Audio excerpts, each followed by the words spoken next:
page. And once you are on the homepage of roblox.com, before it will ask you to log in with your username and password. Once you log in, just go to in settings. Now just click on privacy, and here in privacy you will see two options here, microphone and camera input.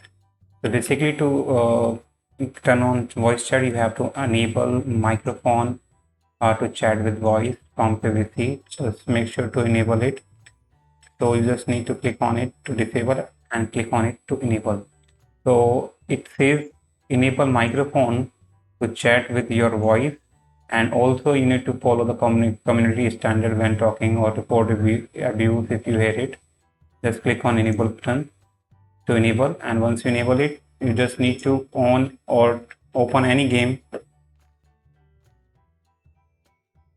Need to turn on voice chat, you just need to click on this mic icon over of the side, as you can see.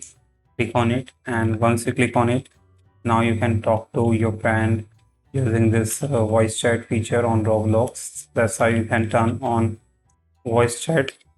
So thanks for watching. In the next video, till then, bye bye.